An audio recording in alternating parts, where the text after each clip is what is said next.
And I would be a liar if I said it didn't scar me, and it has scarred me. It made me a little bit more reserved because I shared a lot of details with this person, and we would like every day talk for hours, and it was my best friend. And to have the fallout the way we did, it wasn't cool. And I don't have anyone like that in my life anymore.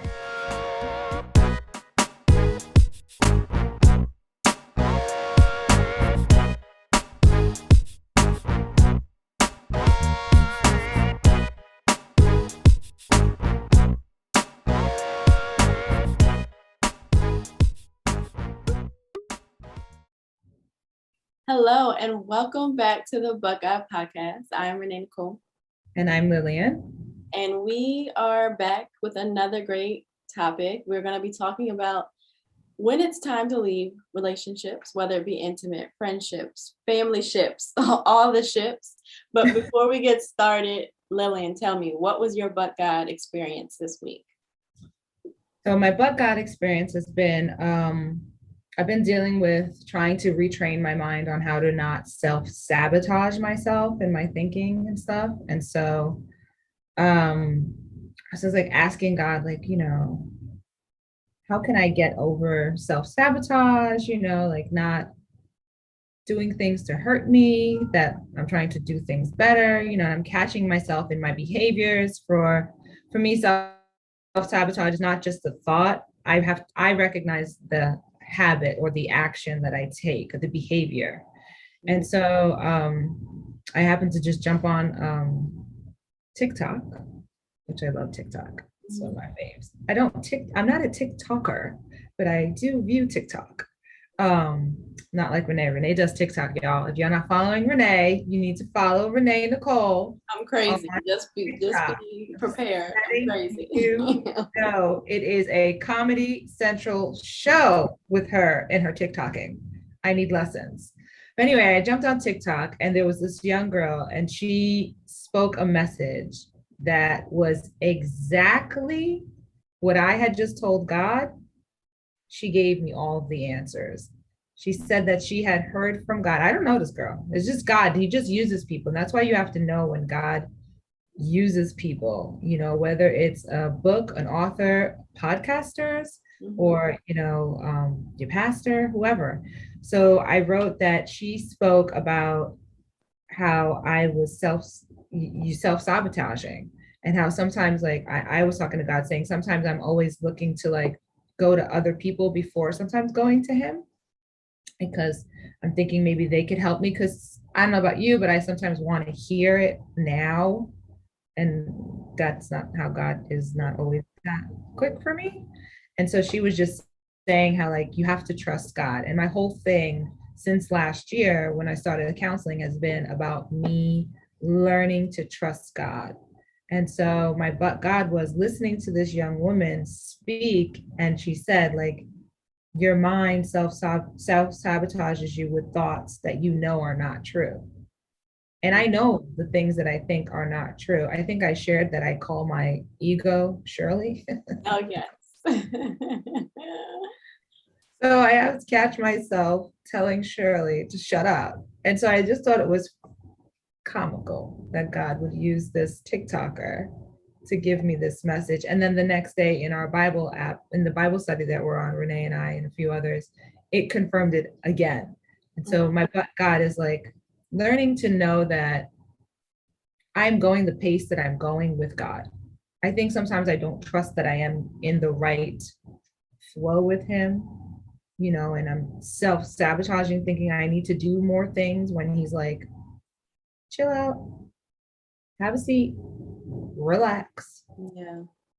And so for me, I was so grateful that I actually saved the TikTok message. And I listened to it to hear her saying, she said, like, I'm not sure who this is for, but I might even take this down, because she was just like, I just don't know. But I'm telling you, everything that she said really got me. So I wrote in my journal that it was wild how God would just, use this random And person. that's just how God works. That's so good. And I love that point of that you made about saving it and rewatching it. I think that we have to, because it's so easy to have a great encounter like that and just move on, like appreciate it in the moment and move on. But sometimes you need to be reminded that sabotaging and like loathing are so real, and I feel like many of us go through it, and we have to constantly like put the opposite into our thoughts and into our mind, and the only way to do that is to hear that positivity on a regular basis. So I love that. I think what was more so is for me, it's like I'm talking to God about, okay, well, how come I can self-sabotage, by replaying in my mind a negative statement or an untrue, a lie, right? But yet, like hearing someone, like maybe someone brings you a word, or someone congratulates you or celebrates you. Like I'm not playing those kinds of messages that are really good for my spirit to keep hearing because it uplifts me, right? So I was just like talking with God, like, why? And I know, like, I think we talked about it once before. We are in a culture where we're just so overstimulated with news and media that, and it happens even in the Christian community, we're so overstimulated with things that are happening in our lives in the negative sense. We just move on to the next. We don't really give time to the process of the Holy Spirit. We want the Holy Spirit to be a microwave, 30-second Holy Spirit, and God's not like that. You gotta let it marinate. Right. He's like, you gotta let this marinate. You need to, I think it is it's in Joshua. I think he talks about, like, he reads the word over and over, and I think it's in Daniel, in the first book of Daniel, or is there a book of Daniel? No book of Daniel. First Samuel chapter 2. And I was going right along with it. There's no book of Daniel. Hold on. Daniel's in the Bible, so I'm having a Trump moment where he talked about 2 Corinthians. At least there was a book there of 2 Corinthians, but oh my gosh, no. Oh gosh. No, but anyway, it's in Joshua. Here, thank you, God. Hold on. It's in Joshua. I think it's the first chapter of Joshua, where he talks about having to keep the word in your mind. Yeah. Oh, here. Oh, thank you, Holy Spirit. Joshua 1:8. I'm gonna go look if there's a book of Daniel, but I don't think there is. First, chapter 1, verse 8 says, "Keep this book of the law always on your lips. Meditate on it day and night, so that you may be careful to do everything written in it. Then you will be prosperous and successful." And so it's like, there is a book of Daniel, people. Okay, I'm not crazy. There is? Okay, there's a book of Daniel. That's a shame. That's okay. We know the word. We know it. It's right here. It says Daniel. Okay. But just keeping the word on your lips, as I remember pastors preaching and saying, like, but we're so bad about that. We're so good about reciting all of the negative stuff that happens that we forget about the good. And so God, I guess, put it on me to remember, because sometimes you have encounters with God, like you said, but we don't always remember them. We talked about spiritual amnesia, and so I don't know. I felt like, hearing her say it again, it helps me to know, like, well, yeah, that's right. You did tell me that, God. Yeah. You did. Okay. Because I write it down, but I thought that. So that was my buck God for the moment. Just hilarious. Book of Daniel is real. Book. It's a book, y'all. Check it out. Look at that. No, there is a book that I think when I'm talking about somebody, there is no book. Yeah, I was thinking it was Daniel. I was agreeing with you. Not Daniel, but so Renee, what was your book out for the moment, for the week? Okay, so it's funny when you talk about like re-listening to things and recording things, because I had a friend of mine the other day invite me onto an Instagram live for a friend of hers who just I just assumed was like sharing the word or something of that sort. But when I got on there, she's a prophet, and she was like really prophesying into people. And she was like, get on there, you need to get a word or whatever. My friend was texting me. And so I went ahead, and because she was just allowing you to join her live. And as soon as she would see you, God would give her a word. And so as soon as she saw me, God was giving her a word. So I recorded it so that I could listen to it. I Oh, think that's that's important. good. I've had prophecies before that I like to re-listen to, because sometimes you forget what Yeah. God spoke into your life, and it's powerful. But when she was speaking, it wasn't even to me, she was speaking to someone else about them forgetting their dreams, and that they need to write down after they wake up and have a dream, to write it down, because God's going to start revealing things to your dreams. And I have always been a big, like, God has always spoken to me through dreams, and I've just more recently in the last few years have been able to get more revelation from them. But in the last few months, I haven't been. And so I had prayed that prayer before getting on this live, and just hearing that re-sparked that in me again and made me pray that prayer again. And so when I tell you, the next night I had a dream, and I didn't immediately know what it meant. And what the way God works with me is, when I have a dream, I pray for, recollection of the dream, and I write it out.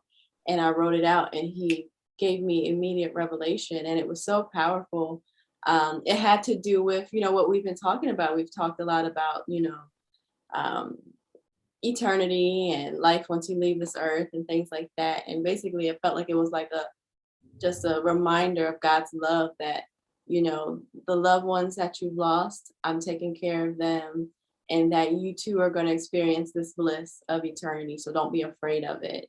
Don't be afraid that, because I think a lot of the time when you lose someone, it's really hard, because you're concerned about the unknown, and like wondering if they're okay, wondering where are they really, and so he just gave me that reminder, and that just hug to let me know they're fine, I got them, it's all good up here. And That's so nice. so yeah, it was such a beautiful thing. And so now I'm really getting back into the habit of praying, because a lot of the time you wake up and you had a dream, but you don't always remember all the details. So just praying, God, help me to recall everything that I dreamed. I write it out, and a lot of the time, most of the time, he gives me a good revelation. So that was That's my a gift. experience. Yeah. That's a gift. Like, I don't have that. I had a crazy dream the other day, and I wrote it out. I'm like, what is with the black crows and Yeah. they were eating, they were attacking the chickens. It felt like a Nebuchadnezzar dream, right? Is that was when Nebuchadnezzar had some crazy dreams? And Yeah. right, And it felt like one of those kinds of dreams. Like, it was black crows and they were attacking the chickens, and they were like eating and killing the chickens. It was weird. it sounds like what's going on in our world right now, you know? I, I It I sounds wrote like, it out and I asked God, like, what is that? yeah. What? Yeah. But yeah, it does sound like what's going on in this world. That's why I'm wondering, like, Mm-hmm. what Mm-hmm. does that mean? But that's a gift that you have to be able to Yeah. have God speak to you in dreams like that. It's a beautiful thing once you, because when you're dreaming it like that, it sounds crazy, It sounds like the crazy. It sounds things that crazy. when, especially once you wake up and you come to reality, you're like, this makes no sense. Yeah. But when he's able to give you a revelation that makes it make sense, it's like, okay, I see you, Lord. Well, I'm gonna keep asking him for that revelation on that, because he hasn't given it to me. But I will say this: this is what's been happening in this house over here. Sunday we had praying mantis. We live on the fourth floor. Okay, on the fourth floor of an apartment building. A praying mantis is on my balcony on my mother's fresh laundry. She's all freaked out. That's the one where the bird, they look like the, No, it looks like a big old grasshopper with his hands like, oh, well, like how the heck he got up there? I'm like, how did he get up here? So my mom is like tripping out, like, this is not, I don't know. is there symbolism with that? I don't even know. So yeah, so I looked it up, and the symbolism is that you need to stay still. Praying mantises are all about meditation, peace, Mm. relaxation. And so I told my mom, being that he landed on your clothes, Ah! I think God is trying to tell you, you need to chill out. Well, not you, just her. Not me. Then 2 hours later, a furry little squirrel We live on the 4th floor. A Right. squirrel is on my balcony at my window like this. I'm like, he is trying, she's pregnant. She is trying to dig herself a nest in my plants. You could tell My, she's pregnant. I know that's the only time they ever come up. That's the only time they will, a squirrel does never come near you. Oh, really? They start coming. So there's a squirrel in this community. I've taken a video of her. I almost bumped into her. She was on the railing of my apartment complex when you walk up the ramp. I almost bumped into her. And I was like startled, like, what the heck is she doing there? She was just laying on top of the thing. And I was like, last time I remember. Because the ones here, we go for walks and they come right to you because people feed them, kind of like cats. That's different. But then when they start coming like this, and this one, she's just. So I told my mother, oh, I don't know why she's coming up here. And my mother's like, well, my mother goes and grabs the broom and she has her way with this squirrel. Okay. She is fighting with the squirrel on the balcony with the broom. She has the patio. Still ain't coming back. She has the patio door open. I'm like screaming because that thing could just run in my house and then it's really going to be a problem. Yeah. And she's fighting with it. And she says that she swooped it off the balcony. So she thought she killed it. So she comes inside, she slams the door. She's like, go out there and go check to see if it's dead because I think I just threw it off the balcony onto the concrete downstairs. And I'm like, oh gosh. I go and look. No. Gone. They're gone. So it's been gone for a few days. Right before I come in here, this morning I go for my walk. I come back and her hair's.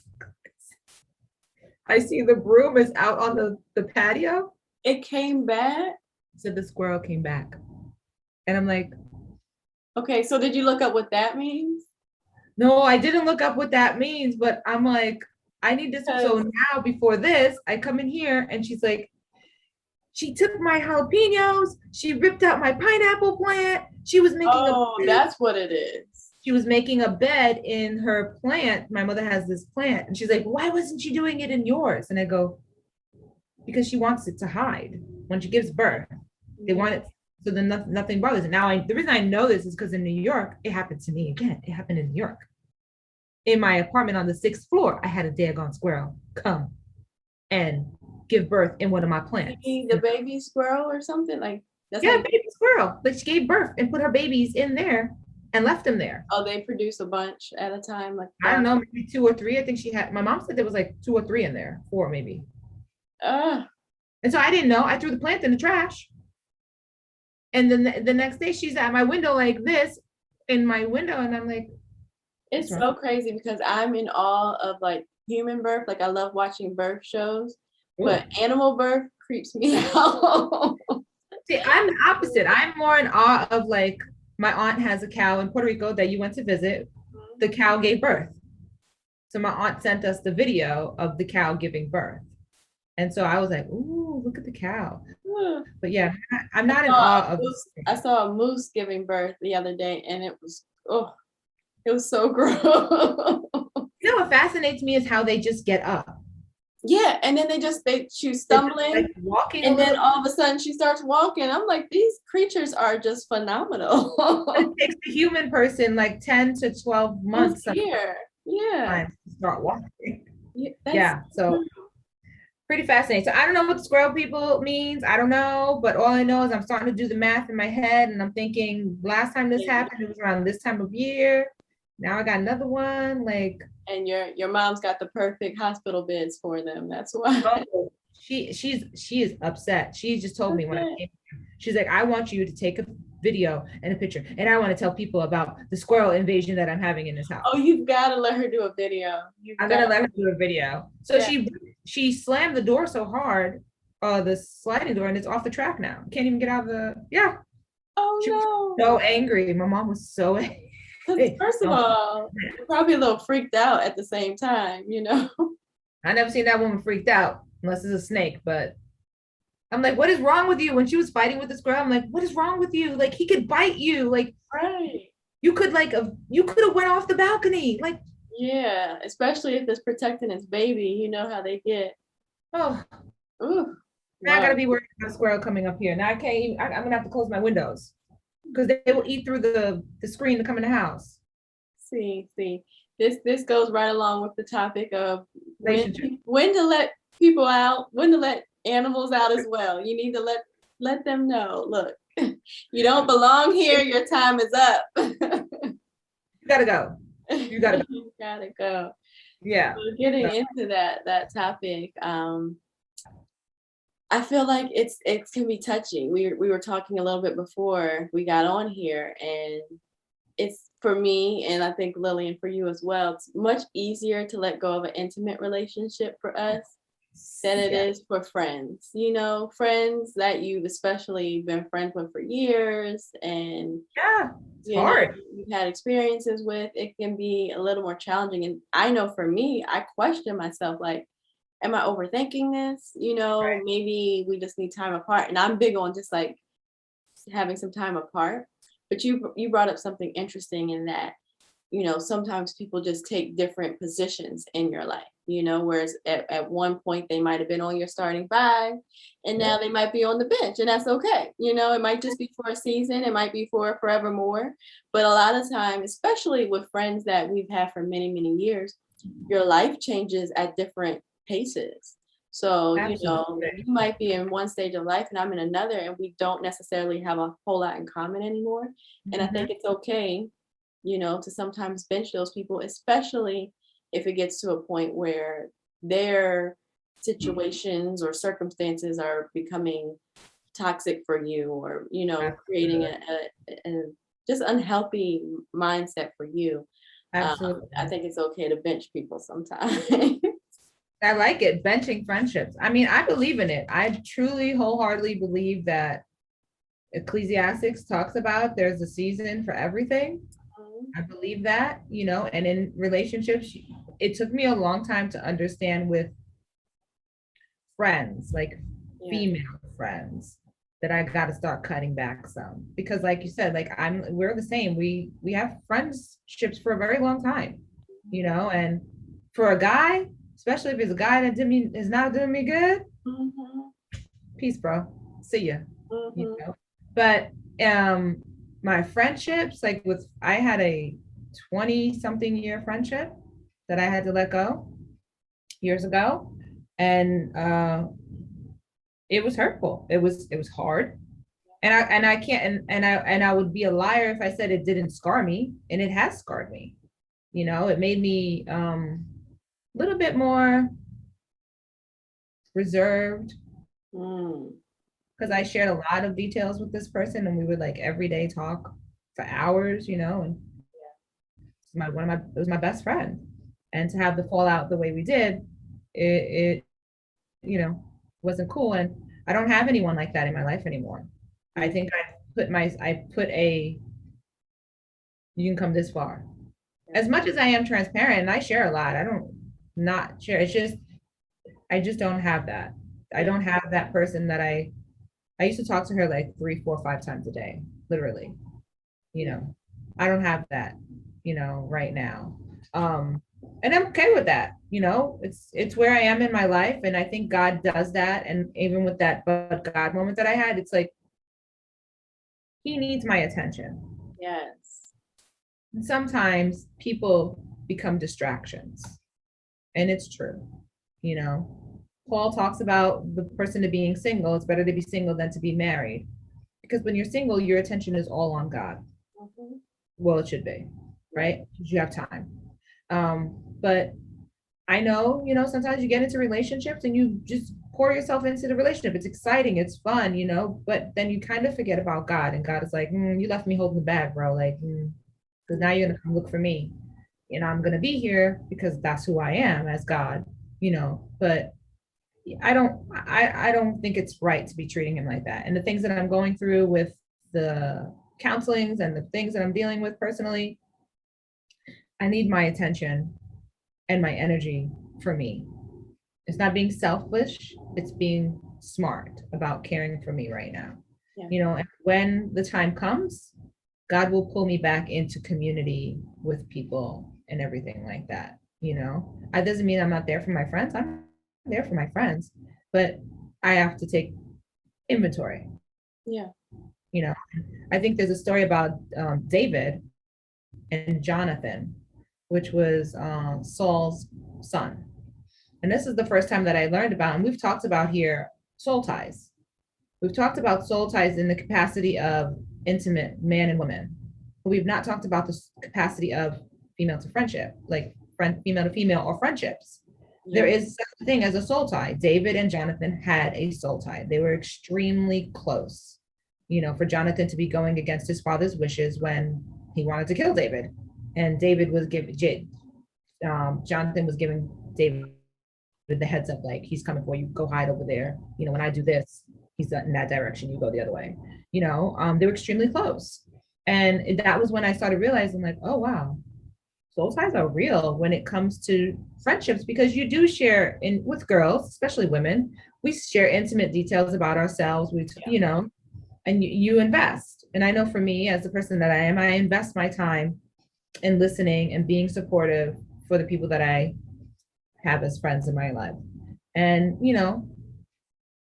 you're vulnerable with people, and for me, what I value is someone that is equally protective of my vulnerability, that you honor my vulnerability, that you don't take what I share with you. And this is how I preface or view someone that's not a good friend.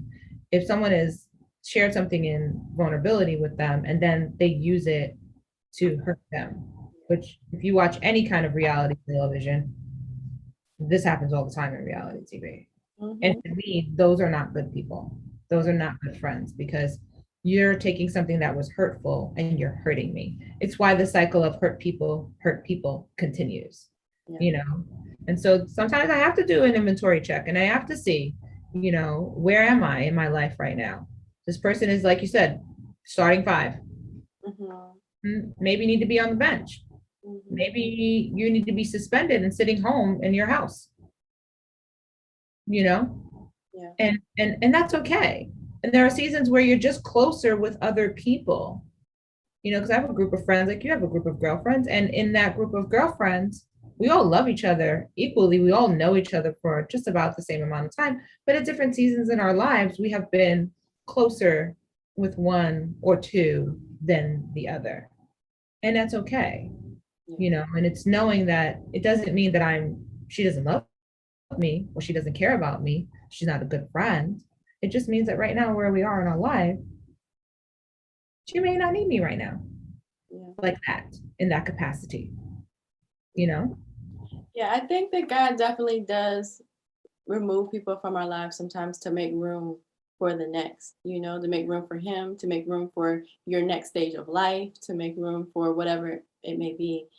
And then at the same time, I think when we're evaluating, who needs to be in our starting 5 and who doesn't, we also have to take into consideration that person's characteristics, because I know for me, I just had this conversation with a friend the other day, like, I'm not necessarily the type of person to call people a lot, and I have another close friend that's like that, and she's starting to be more like, where she'll send voice memos and things like that, but she's not going to call you. Like, that's just not what she does, But then this friend I was talking to, she's the one that calls and FaceTimes all the time and, wants to share everything she's going through. And I'm not a big sharer, and I think that's why it's a little bit easier for me sometimes to like, I think it's a little bit easier for me with friendships to just kind of like take a break from people and then, let them back into my life or whatever, because I just don't, I don't know. I think because I am a very guarded person, I think it's a little bit harder for me personally to open up in friendships. Even with friends that I've been friends with for a long time, there are certain things that I will tell them that I may not tell other people, but there's still a lot that I don't share just because that's just not who I am. It's just not my characteristics. So I think that sometimes we have to like evaluate whether or not that person can even meet your needs, because you might be a person who needs that to Right. share, an equal amount of vulnerability with that person, and they might not be that person. So I think that it's important to understand what your role is in friendships and what you require from that other person, because no two people are alike. And I think that sometimes we want to end a friendship because we're like, well, I'm doing this and this person isn't doing that, and that's not in their DNA to do that.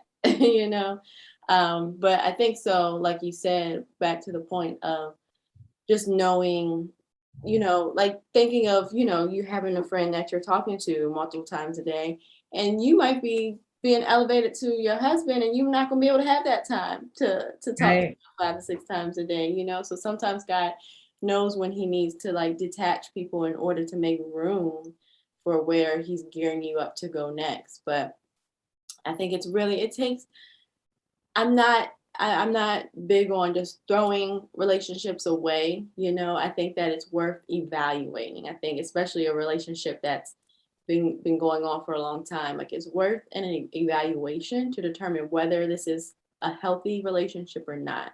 And when it comes to the point where you feel like you are the only one pouring into it, or making effort, or you are the only person in the relationship who is actually, consistently going out of your way, then that's when it's time to like evaluate and take a step back and like, you know what, this person may not necessarily be for me. Mm-hmm. Yeah. One of the things while you were talking, I was writing was love languages. Even in our friendships, we should know what our love languages are, and we should know what the love languages of our friends are, because that I think helps us to get away from the expectations. It lets us know what they're expecting. I just had a little thing with my son yesterday, and I had to like let him know. For me, one of my love languages is words of affirmation and gifts, like celebrating things. And so I I like words of affirmation to encourage me, but when you're telling me you're going to do something for me, I need to see you do it. Yeah. It needs to be a verb. You need to be doing something. And so I was just explaining to my son that there are love languages that we each have, and you should learn what yours is and learn what someone else is, so that you then know how to show up for that person in the relationship. Mm-hmm. I am not a person that likes PDA. I don't like that. I don't want to be out and you all over me. I don't like that. Don't do that to me. That is mortifying to me. So it's to know, like, okay, I mean, I like to hold your hand maybe, but I don't need all of that extra stuff that people But do. that's the hard part, I feel like, because we're saying to learn our love languages and to love other people the way that they want to be loved. But I think the natural instinct is to love people the way that you like to be loved, right? Like I have a friend whose gifts is like at the top of hers, and so she gives gifts. And Mm-hmm. I think she probably wants that same reaction that she gets when she gets a gift, but that might not be someone else's love language. And especially when you're in a relationship where you're like, you know, his might be affection, but mine isn't. Like, how does that work? I think That's why that's you have to discuss those things and know like what it is to say. I mean, there was this one person, balance. Yeah. yeah, balance. I've dated this one guy and he loved to do acts of services. That's also another one of mine, acts of service. And so I'm a gift giver. I like to give gifts. And so he had got a new something and happened in his life, some milestone, and I got him a gift and he freaked out. Mm-hmm. He was so upset that I had gotten him a gift. He Yeah. was like, no, I'm not taking this. I don't want this. This is not what I want. Like, I'm like mortified, like you ingrate, you know? But you got to know where, you got to find the balance, Yeah. but in a lot of relationships, especially like when you're dating someone does, and when you're dating, I know for me, when I'm dating someone, you tend to lose a part of yourself because you're conforming to this person's way of. What I've learned about myself is I'm not going to be conforming anymore. Mm-hmm. This is me. Yeah. And I don't mind when we get together. Um, we can have our time together or whatever, but this is me. Like, I'm not going to change who I am. And Right. that's what I started noticing is like, you start to change a little bit, you know? The other thing I wrote down was we talked about core values. That's another important thing for me with relationships is just going through my core values and seeing where are my core values? Yeah. Does this relationship fit? Yeah. Is it fitting a core value of mine? Or when you have, for me, my relationships, when it's time for them to go, I am just done. And Mm-hmm. when I'm done, I'm done. And it is not pretty. I'm working on it. I've been working on it, but um it's not pretty and I've been working on it. I'd like it to go a little bit more smoother, but I think it's the whole feather brick thing that I share. He shows me the feather, but I'm tickling, thinking it's tickling me, and he's trying to get my attention to say, snip, snip, gotta go. Mm-hmm. But I don't. And so I get hit with a Mack truck and it becomes Yeah. more horrible than it should be. And the other thing is evaluating your relationships, like you said, is important to evaluate your relationships to see where you are and see, like, I know we always talk about, like you said, like your friend, she likes to call people and be in contact that way. I like that as well, but I notice that that's not everyone's Mm-hmm. thing. So you have to try to, again, it's like this balancing. You still got to figure it out. And I think what's happening in our technology world is we are losing the art of communication. Yeah. There is an art to it. There is a beautiful thing about effective communication. Unfortunately, now it's like you could talk to someone on text message. There's no hey, like conversation is hello, hi, how are you? I'm good. How are you? Text message is not like that. Mm-hmm. Someone will throw you a quick boom Mm-hmm. and move. And then you don't talk to them for weeks, sometimes months. And so it's kind of can leave you feeling a little indifferent. Yeah. Like, you can ask how I'm doing. Like, you're always just coming at me for something that you want, but you're not asking me, like, how am I doing? So I think, yeah, knowing our roles is important and the expectations that we have. I mean, I read a book that said that you shouldn't, it's called, I can't say it, but it's a bad word. It says, don't give a F about people, about your expectations. It's like, you shouldn't give a crap about your expectations, is basically saying about people's expectations or having expectations, because you're always going to get let down. So rather than having the expectation, just don't have them and just accept people for the way they are. But I feel like I should not have an expectation, but I'm going to show you how I want to be treated. So you're not going to talk to me less than, because I'm talk to you that way. Right. And I've had some relationships where it's like, talk to me less than, and then when I check that person on talking to me that way, they are upset that I'm checking them for talking to me that way. Now, if I resort and lower myself, instead of doing a Michelle Obama going high, I'm going low, I'm going to their level, and I start talking to them the same way they're talking to me, because I can get just as hood in my speech when it comes down to taking somebody down in my mouth. No problem. But when I start doing that, then they want, oh, you can't talk to me like that. Don't, oh, excuse me. Shall I hold up this mirror to you? I've been trying to tell you don't talk to me like that this entire time, but I have to resort to coming down in my level to show you, like, yo, this is unacceptable. You're gonna talk to me, I'm gonna talk to you reckless now. And when I do that, then they catch it, like, it becomes like a double standard, Mm-hmm. which drives me insane.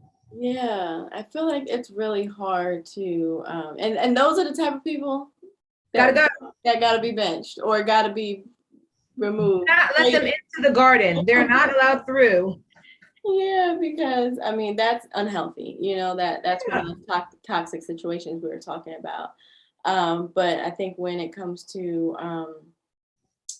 family, we've talked about this before. it can be that much harder because it's family, and you're like their family, and you deal with a lot from Yeah. family before you get to the point where you're like, I can't take this anymore.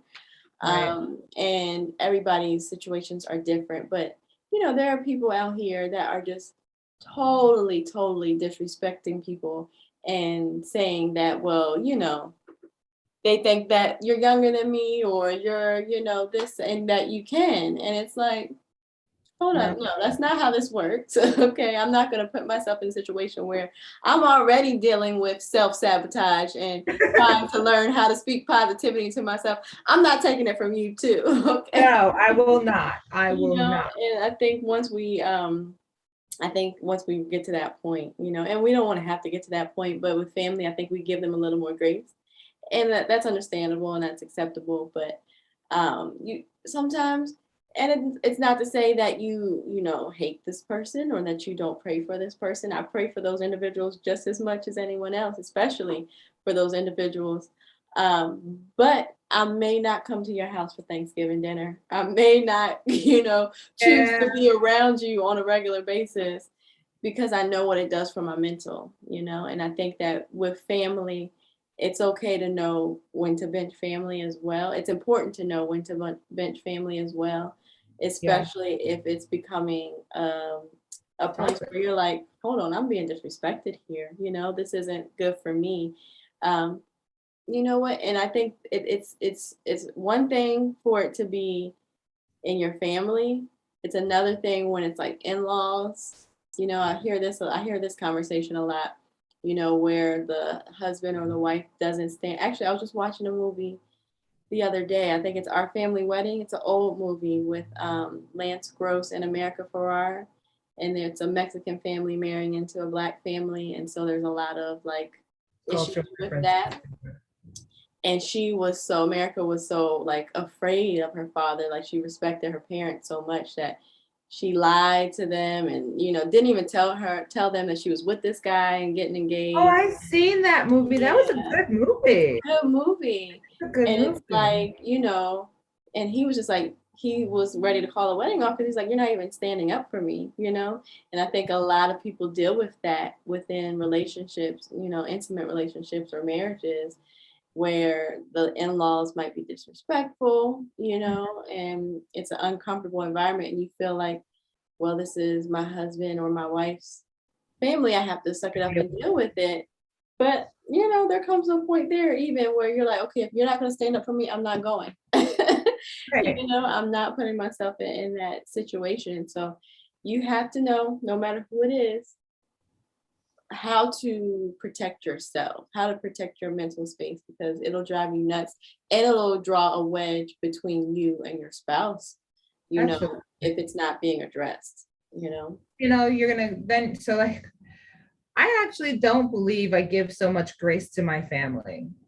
I think I have an expectation for them that I expect them to show up better than friend or the perfect stranger. I think sometimes I give more, okay, I'll let you get away with that one, to a stranger.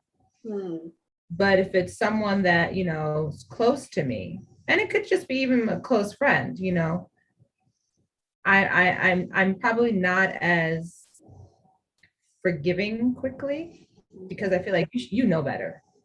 Like you know me enough Yeah. to that you know what buttons to push to pop me off. So you shouldn't go and push those buttons to pop me off. You should know that you can come and speak to me, because I think for me, I have this persona that is like I'm maybe almost unapproachable, or I can be, a B, but I'm not. If you know me at my core, that's just my heart. That's just my exterior. That's just my makeup from the way that I was raised. But if you know me at my core, then you know that my heart is for you.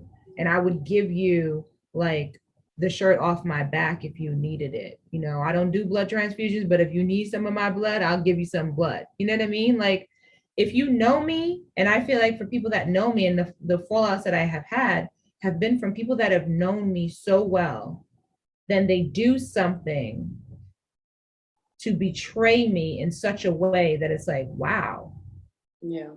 really? Okay. So now I know you.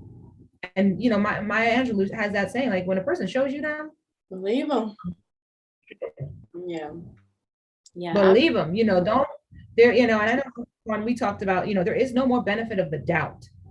Now when it comes to family, we spend the most time with our family. They really see us for who we really are.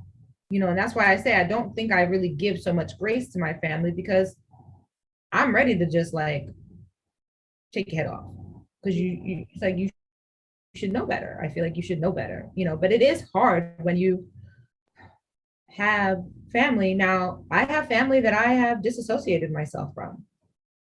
We will be at family functions and I will be over there. I'll say nothing to you.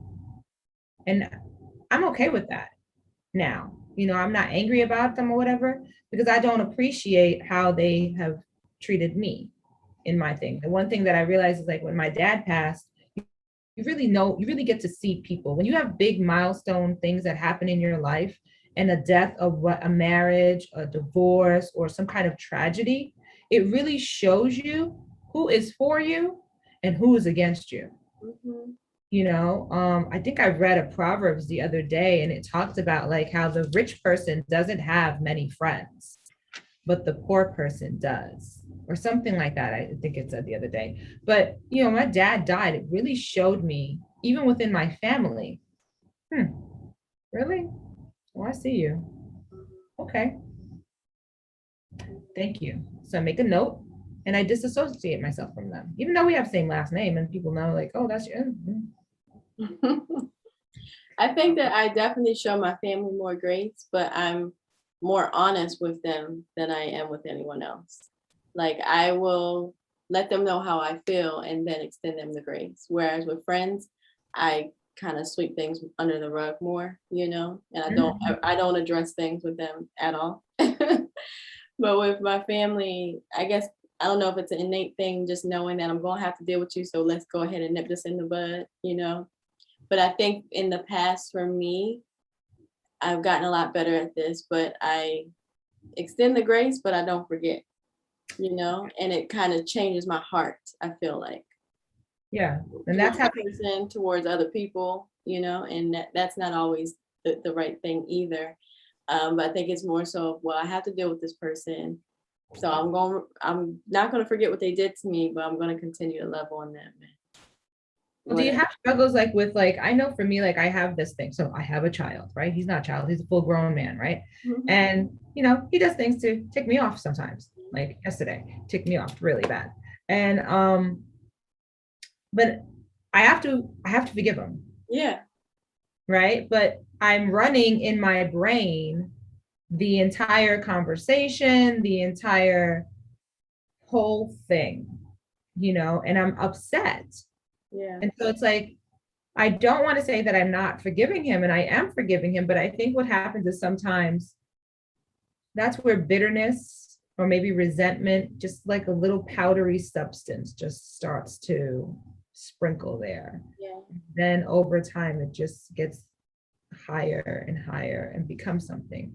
I know for me, when I was going through some inventory on things, like, wow, really, I thought I forgave that person for whatever it was. And it's like,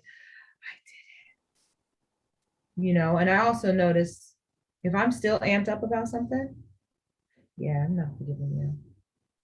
You say you're not what? If you can amp me up, if I talk about it and it's brought up and I get amped up. Oh, yeah, exactly. No, there's still something there. I still need to do some work. Yeah. And that's why I've been really careful over conversations that I have with people about other people.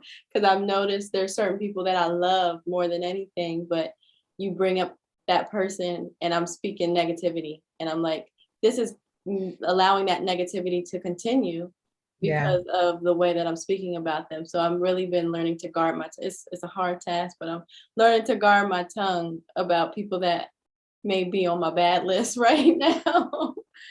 But it's really hard. It is hard. And it's like, So like yesterday when I was having this situation with my son, I felt the feather. I felt it. I felt the feather and I shushed it away. Mm. And I let myself Mhm. just explode with emotions.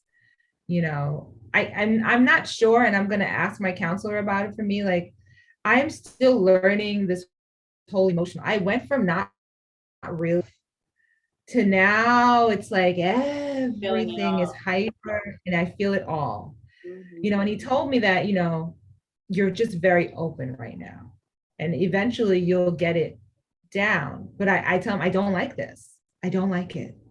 Because I feel and I don't like the feelings of things that are coming up, good, bad, or indifferent. Sometimes even the good feelings like make me anxious because I'm like, what is this? Like, why am I feeling so, you know? And he just says, I guess it's a process, but the whole cycle of running the thing over and over and over, and I could have did it this way, and I could have did it that way, and I could have did it that way, and I should have did this. And like you said, like, if I am talking about it and it pulls up something in me, it's like, when you was a kid and you scraped your knee on the concrete and you got a scab and everything, and it's, healing. But then you go to the beach and like maybe a little bit of that scab comes off and now it's open wound and that salt gets in there and it's like, oh, you're walking on top of water to get out of the beach because it burns.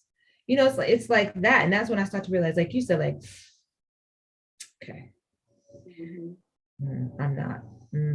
There, I don't have forgiveness for this person. There is Yeah. unforgiveness in me. There is something there.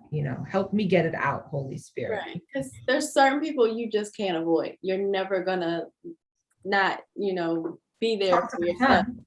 Right. like, Even though and I wanted not that's to. one of the things that really like I think about when it comes to like parenting, because I see, when you see someone with their baby and just to see, oh, they're just so cute, and you're just like, oh, it makes you get that feeling, oh, that baby fever or whatever. But then I think about, well, one day they're gonna be grown, and one day they're gonna do something that's gonna, make me feel a certain way, and they don't realize. I feel like kids don't realize at a certain age how much you love them, like how much you would do No, anything for them. And I feel like that would hurt me, it does hurt. I'm going to tell you right now, Like, it I would hurts. be like, do you know the sacrifices I made for you? Like, I feel like that would drive me nuts. So sometimes I'm like, oh, do I It want to does hurt. experience that? It's very hurtful and it's very like, and so it's a good point that you give him that picture because I've written down sometimes like, at what point in my life do I get from in the beginning when we're parents, we're so fragile with the baby, right? We Like just don't know upset. how to hold them. Like, oh, I don't want to like hurt them and whatever. I think we talked about it once before. Like, but then as they grow older, or you have more children, you become less afraid of ripping the diaper off and doing Yeah. this,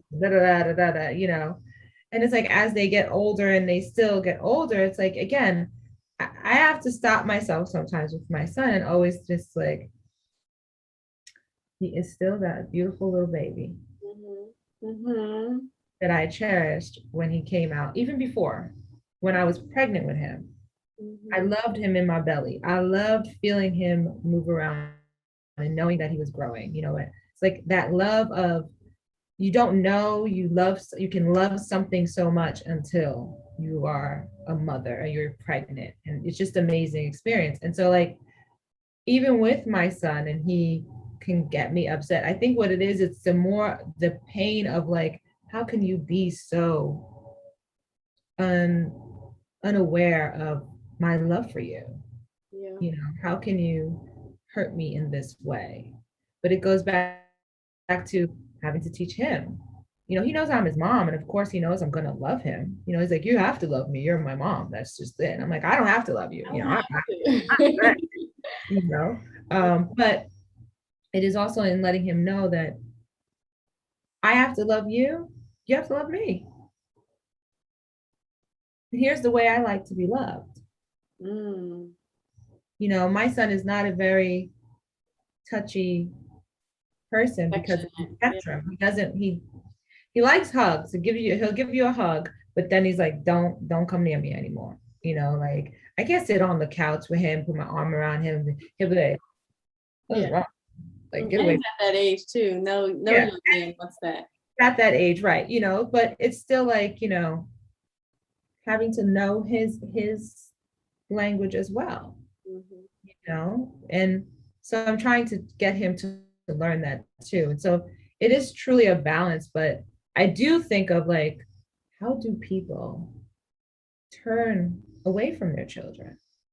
How do you not, like, yes, in my anger, I was like, I am not calling that kid. I'm not talking to him. I Yeah. won't say nothing to him, but of course not. Yeah. I'm not gonna not talk to There's him. been a big debate about that with Dr. Dre. I don't know if you've heard about it, but No. Dr. Dre's daughter, his 38-year-old daughter, has been like bad talking him in the media because she's living out of her car. Why is she living out of her car? And this man is a multi-millionaire. Exactly. And people, there's been like different opinions of it. I've heard, I think it was a football player that's a spokesperson now, or not spokesperson, but commentator now. And he was like, she's 38 years old. It's not my job to take care of you after a certain point, and blah, blah, blah. And then there was another podcast I was listening to, and the woman was like, I don't care if my child is 55 years old. As long That's as I right. have money, they have money, you know? Right. And I'm like, I feel the same way. And people are also like, well, we don't know what her issues may be, if she's, dealing with drugs or who, because True. I think she has kids that were taken from her. So I'm not sure exactly what that whole story is. Um, True. We don't know, but it is but like jarring. it's jarring because it's like you think you'll do any. I think that's the perfect example of love. Like the way God loves us as his children and the way that we love our children here on earth is like that unconditional love. I think that's the closest to agape love we can get. I feel like is the love we have for our children, and to hear of anyone like allowing their children to be going through and they have access to Yeah. resources, Right. is just like what's going on here. That it's kind of mind boggling. It But is. But you don't know we don't know really what's going on. But again, the first part of us, like me, I'm like, he's a freaking millionaire. Like, why is she living on the streets? Slow down. I don't know the full story, right? However, for me, I don't care what the full story yeah, is. Like, make it work. yeah, Make it work. Like, get her into a, Betty Ford clinic if that's what she needs. You know what I'm saying? Or obviously, there's something going on, right, right, and for her to be living in the car, I just, it breaks my heart when I hear any kind of yeah, that I know. And I live in a small little 2 bedroom. When I was growing up, we lived in a small 2 bedroom apartment in Brooklyn, one bathroom, one bathroom. Okay. No walk-in closets, no nothing, small little kitchen. My father would like literally bring people home. My aunts lived with us, my uncles lived with us, my brother's friends with us, my girlfriends have lived with us. Like, we would be 6, 7 people in this small apartment making it work. yeah. I'm Because like, I've done more for people that I barely know. Like I've I've helped people that I didn't even know that well, more or less your child, you I know. think what COVID has shown me though also is like, again, COVID is a big thing that shows you who's for you and who's not for you. I wasn't working for a very long time in COVID. Mhm. 7 months I was out of work, and no unemployment for 6 months while I was out. It was hard, but I was shocked, and it's not to be in a bad way, at like who was not supportive for offering. People are quick to go and make a donation to organizations, which I'm not knocking. Yes, I support St. Jude, support all of these organizations. But when you have your own friend or family that is not working, doesn't have a job, doesn't have income, you're not trying to call and say, do you need me to send you some money? Do you need me to send you some groceries? Can I pay a light bill for you? What can I do for you? That really opened my eyes. And it was really like, and I did have some friends that just Venmoed me money, like, here. I'm like, no, no, I did not share with you what I'm, no. if it was a stranger and the church was taking up a donation, I'd give to that donation.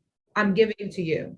Yeah. And I really was like humbled and like, wow, but again, you just, when you're going through stuff, you really see like, It's true. It's very, very true. And I think that, I don't know, just hearing just in this conversation and just I keep getting stuck on like the parent and child relationship. I feel like there's nothing that person can do to make you stop loving them.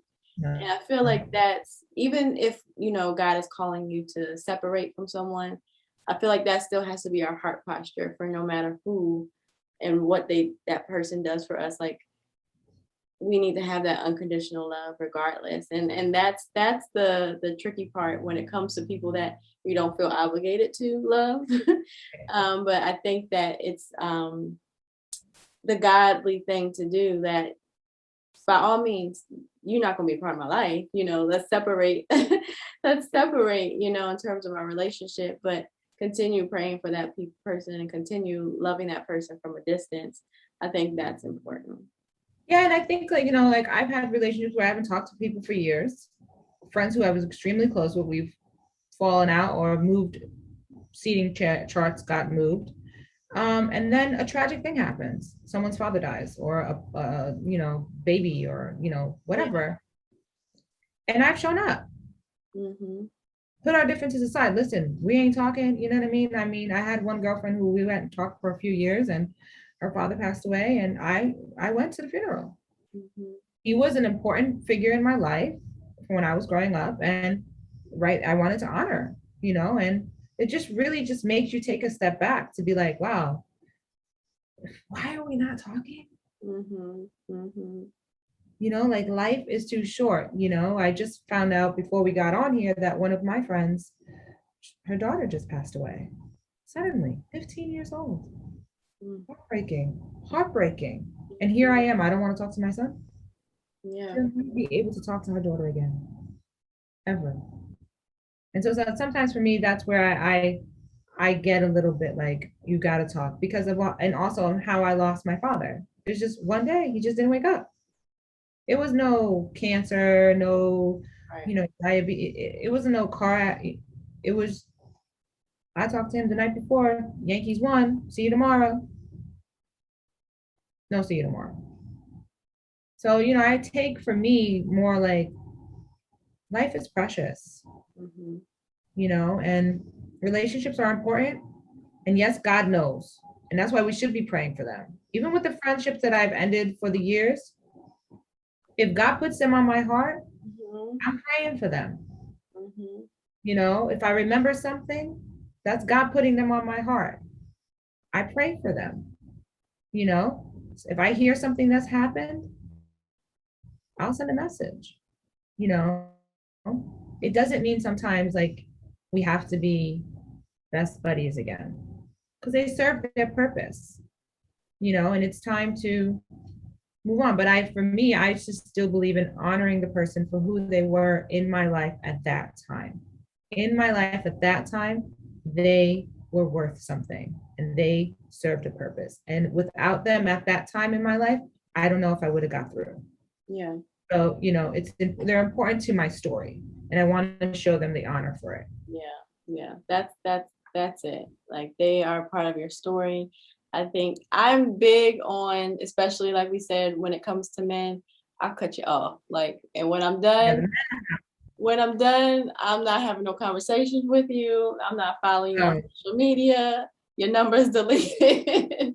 Like, that's just how I am. But that person still was a part of my story, like you said. And so, like, I will, if they come to mind, pray for them, Absolutely. or even the toxic ones, I'll pray for. Yeah, exactly. And I think that's the key that we want to share with our viewers today, is like, evaluate so that you can know it's time to move on. But that doesn't mean it has to be a nasty thing. It doesn't have to end horribly, it doesn't have to be some big blow up. I think that's what keeps us sometimes from ending relationships, is the fear of that. And that person might be angry, and that you can't control how they feel. But it doesn't have to be a negative thing. It can be done in a tasteful way. Sometimes it just automatic. It just happens naturally without. Does it on its own. Yeah. Does it on its own. But Yeah. I've done where I had to sit down with someone. This cracked me up.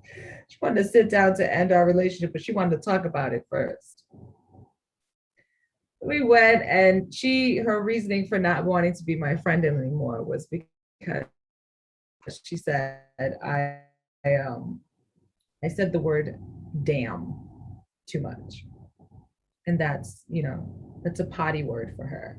I was like, first of all, that is not one of my words. Because definitely not one of my words. But it was like, I don't know. I think I kind of appreciate more the Mack truck than that.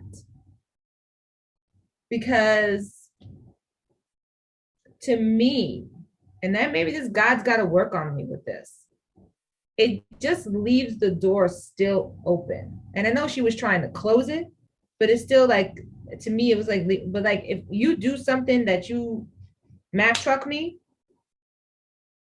Yeah, I prefer that. Just rip the Band-Aid off. Like, let's not sit here. Right, like, don't peel it corner by corner,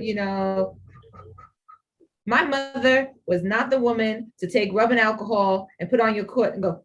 She was putting that rubbing alcohol on there, and she was just telling you, suck it up, stop crying, don't hurt, it don't hurt, it don't hurt, it don't hurt. She was not doing the Spanish sono sono cono, whatever they sing, that little song that they sing over boo-boos. My mother was not that mother. So for me, I think I've had 2 times where I've sat down with people and had this closure kind of thing, and I've left there comical, just like. Yeah. I just feel like it makes it worse. Like I don't think that's. I'll take the Mack truck, like, I'm good with that. Yeah. That, and yeah. So I hope people, hear what we're trying to say and take some time to do some inventory, read Ecclesiastics, and understand that, and also with relationships, to know that people come in, like we said, for a purpose and a time. And in that purpose, maybe they're just the planter. Maybe we're just to plant the seed in that person. Maybe you're the person that waters the seed that the other person planted. Maybe you're the one that gets to actually see the harvest. But there's different roles. You talked about knowing your roles earlier, right? There's different roles. Some roles in your friendships, you can be. I have friends for 30 years. We're still thick as thieves. You know what I'm saying? Great. That's a rarity, that you get to have these friends that grow with you like this. But I will say they've not always been front row. Right. Okay. They've just been in the building. That's where you have to understand that stuff grows. Like, it was the 12 disciples, but then it went down to 3. When he went up on the mountain, he only took Peter and John. I could talk about John as his favorite. I think it was Peter and John. And that's when Moses came down, and they saw, and they were going to go prepare the tent or whatever. I'm not sure 100% if that is the correct story, but I'm going with it. But it's just to show you that it wasn't always the 12. It wasn't always the 6. But it doesn't take away from, and they had a Judas in the 12. You need to also remember that the scripture talks about that we wrestle not against flesh and blood, that the enemy is cunning. He's coming after us. He is going to try to come at us through people that are close to us. Usually it's our family. That's why sometimes I don't give grace to my family, because, they're trying to come for me. Sometimes I'm like, you're just trying to come for me, you're just testing me. But, it's just to know that even with Christ, he laid the example of what relationships look like. And he wasn't always with everyone at the same time. And that's okay. I'm in a season right now where I'm a little removed from my relationships that I'm used to. It's okay, because I know I'm going back. I know it. I feel it. It's been told. It's starting to come. I'm coming out of this dark thing. But you should just spend time and know that throughout the whole time, I've always had God with me, which to me, that's the most important person that I need. The The only best friend you can have. relationship that right? So take some time, do some inventory. We're coming up on a new season, right? We're going to about to be going into the fall. I'm a big believer in the changing of seasons spiritually. You know, there's a change. Mhm. The Jewish calendar changes for an actual new year in September. I believe in that, you know, like it's a big change that starts to happen. And I see it in my life. It's harvest. There's so many meanings about the fall. You know, all the things that you've planted, take some time to do inventory to see, are you planting in the right relationships? Are you just supposed to be a waterer? Do you get to reap a harvest? Do some people need to be in the front row, the middle, back seat, aisle, or outside in the parking lot? And it's okay. And you don't need to tell them. You just, like a wedding chart, you just move Aunt Flo from sitting next to Uncle John because they don't get along too well and they're on that side of the family. Just replace them. Yeah. But all of that to say that you just talk to God and He knows. Ask Him to help you understand your relationships. Are there relationships that you're idolizing more than God? Because Mm. that's the thing, especially as a parent. We tend to put our kids Yeah. God, you know, no one is supposed to be above God, you It's, know, so check that as well. Read Ecclesiastics, you know, Ecclesiastics does talk about in chapter 3, in chapter 3 is where it's talking about the time for everything. But in chapter 4, it talks about how two are better than one. So it just goes to show that we're not always meant to be by ourselves. The scripture says that two are better than one because they have a good return for their labor. If either of them falls down, one can help the other up, which is why Christ, when he sent the disciples out, he sent them two by two. mm-hmm. He said, don't take no money with you, don't take no lavish stuff. You two go. Yeah. Because if one falls, the other one's there to help them up. And that's how our relationship should be. Relationship should be about when you're down, somebody should be putting a hand out to help you up.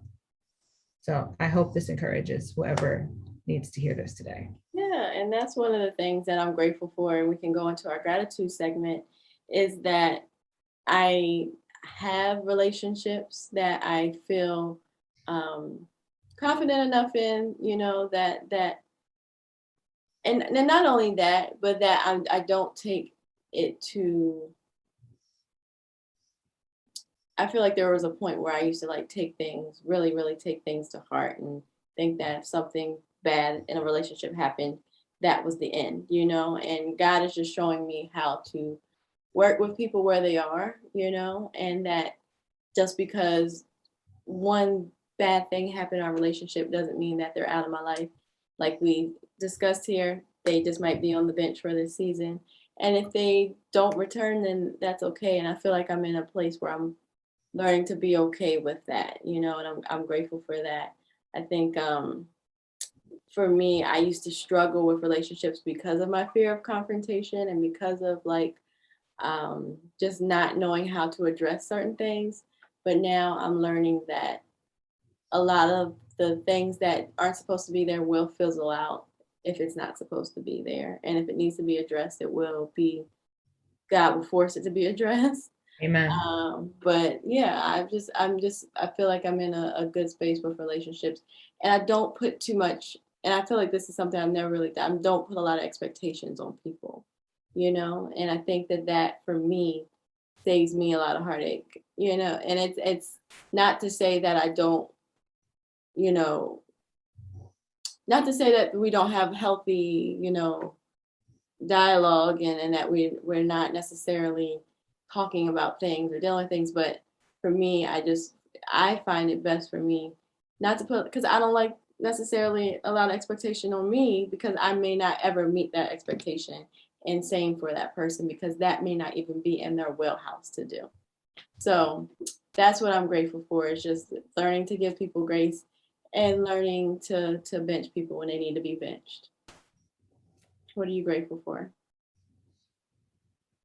I am grateful for coming out and the new people that God is bringing into my life. Mm. I'm grateful for new relationships because it was for a moment where I was going through something and I was by myself and I was upset. And I started really taking inventory of like, wow, nobody is like looking for me. Like I could be here and nobody knows like what's going on with me. But God knows. God has been with me throughout this entire time. And he allowed me to deal with myself, name Shirley, so I know how to deal with her. And, so that I can be a better friend, a better mother, a better daughter to, the relationships I have and for the new ones that are coming. So I'm really grateful that he is allowing me to come out and have, just even in doing this podcast, I've been meeting so many great people. Yeah. That, new relationships are starting to come about or that I've had. But again, they were maybe in the back seat and now they're just moving forward. Yeah. So I'm grateful for that. Yeah, this is something we're all going to deal with forever. So I think that it's important that we try to hone in on these skills now and recognizing what's important to us in relationships and are learning how to articulate that. And that's something that I'm still very much trying to learn how to do.